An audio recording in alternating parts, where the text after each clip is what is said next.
Bonjour à tous et bienvenue dans cette nouvelle vidéo où je vais essayer de réaliser un rêve et un défi, tenter de voir des aurores boréales et ne dépenser aucun centime dans l'hébergement.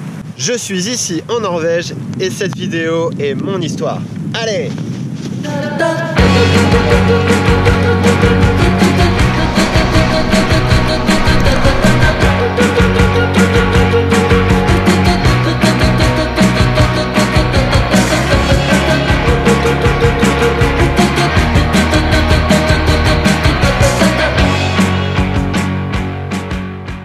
Je suis de retour à Tours pour vous expliquer la suite et la fin de mon périple norvégien.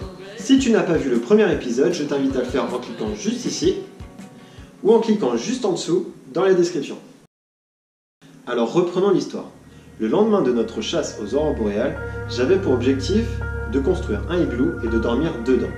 À la base, je voulais le faire sur la montagne qui surplombe la ville de Tromsø, le mont Fløya. Mais le temps était couvert et il neigeait beaucoup trop pour que ce soit sûr pour moi.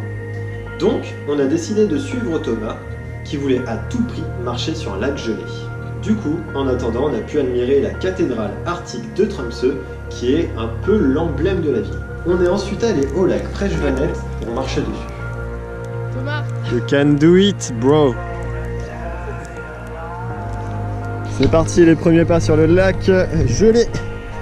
Le lac enneigé surtout. Le lac gelé et enneigé. Ah mais si, mais il y a de l'eau là. Hein. Non. Regarde, c'est de l'eau là. Mais non. Ah mais si. Ouais. Bah en vrai en fait ça le fait mais... Hein? Attends, on va faire des tests. Hein. Hop. On va tester. Faut surtout pas que ça craque quoi. Attends, faut surtout éviter d'être tous au même endroit. Là, tu vois là. Quand soudain...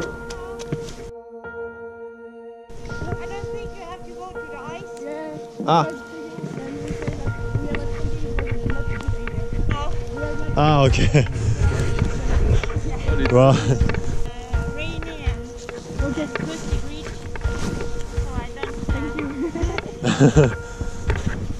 You save our life.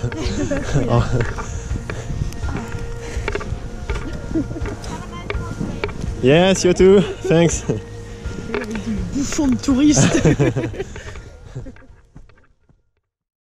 Bon, changement de plan. On part se promener dans le parc, puis on interpelle un homme qui promenait son chien pour lui demander des conseils sur comment construire un igloo et comment allumer un feu avec du bois humide. À un moment, il nous dit de le suivre, on comprend pas vraiment où et pourquoi, et il sort du chemin pour nous emmener derrière des habitations, et en fait c'était chez lui.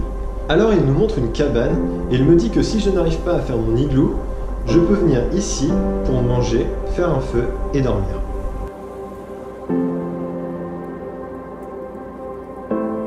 Après cette petite visite, on se promène tous les trois avec notre nouveau pote norvégien, Auguste, et son chien.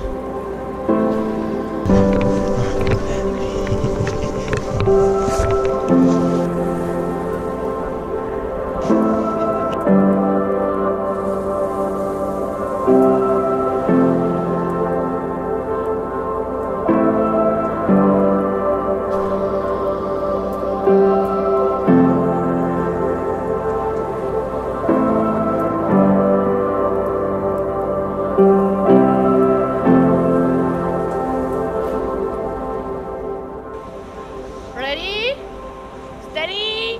Go! Toujours aussi nul.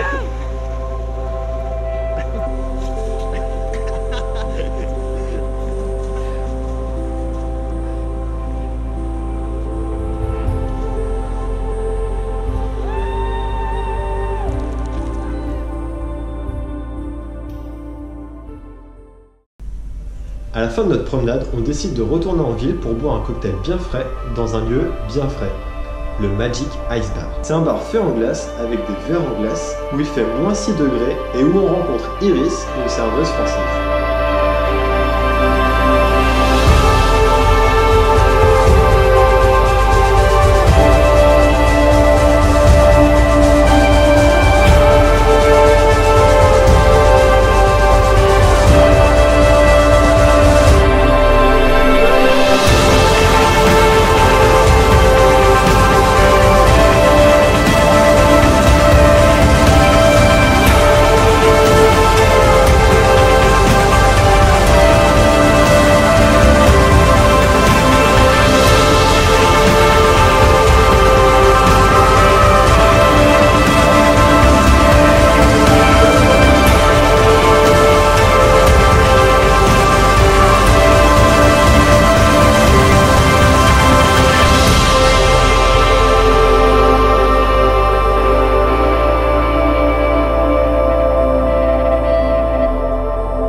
Après ça, il est temps pour moi de dire au revoir à mes 2 amis français avant d'entreprendre la construction du fameux igloo. Oh de bras. Oh de bras. Oh le bras. Au revoir. Yes. Bon trip mec. C'était cool. Je sais pas pourquoi je prends la caméra alors que t'es juste là à droite. Mais c'est super. Yes. C'est bon les gars. Ok, c'est cool. Super bien mec. Les Frenchies à Tromsø, c'est fini.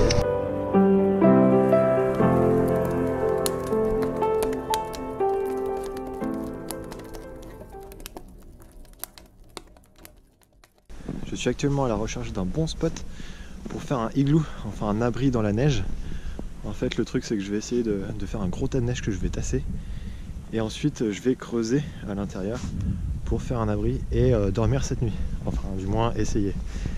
Il fait à peu près 0 degré là en ce moment, ressenti -1, donc ça devrait le faire. Ok, là ça a l'air d'être une bonne place parce que c'est assez plat. Je vais pouvoir faire un gros tas de neige. Voilà, c'est parti. Allez.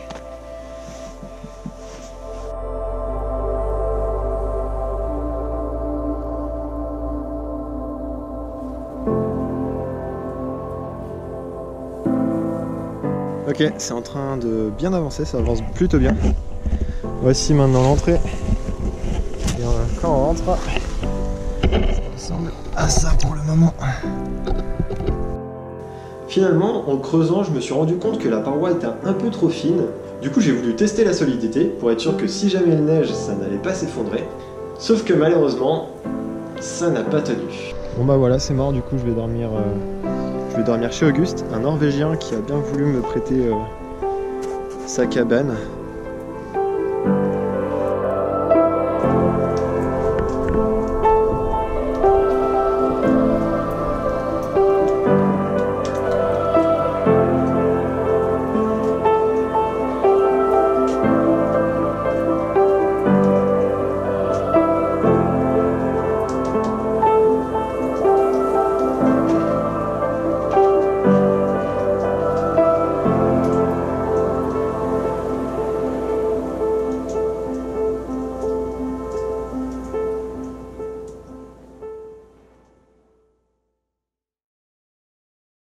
Le lendemain, je pars seul en direction du sud de l'île pour faire quelques plans d'intro et d'outro, et sur le chemin, je vais visiter le musée universitaire de Tromsø. Pour rien vous cacher, c'était pas la meilleure journée, du coup j'ai décidé de retourner avec Thomas chez Ziggy. Le jour d'après, on est partis tous les deux rejoindre Iris pour aller faire une grosse session de luge près des pistes olympiques de saut à ski. Don't be sorry if you know that I'm lonely. I don't feel like you know me well enough to understand. Mysterious ways of dealing with a couple of down days. It's like you're stealing what I had for a while and using it yourself. In my mind I see what I wanna see, and if it goes wrong I think I'll never be the same, but I know it's only make the... Alors les filles, papa Patrick. So don't be sorry if you know that I'm lonely. I don't feel like you know me well enough to understand. If you can show me that your thoughts are all alone, I'll pretend that you know me like you always wanted to. Maybe it stays as it's always been, hazy and they see what we can't see. La dernière nuit, je la passe chez Iris qui nous a invités à faire une soirée avec une de ses potes norvégiennes, Haji. C'est à cet instant que je me suis dit que oui, j'avais réussi le défi de ne rien dépenser dans l'hébergement. Alors un énorme merci à Luana, les étudiants italiens qui nous ont pris en stop, à Thomas, Ziggy, au pêcheur portugais qui nous a pris en stop, à la dame d'Esfjord, un grand merci à Auguste, Iris et Haji pour avoir fait de ces rencontres un tout autre voyage. Et grâce à eux, j'ai compris que seul on avance plus vite et à plusieurs on avance plus loin.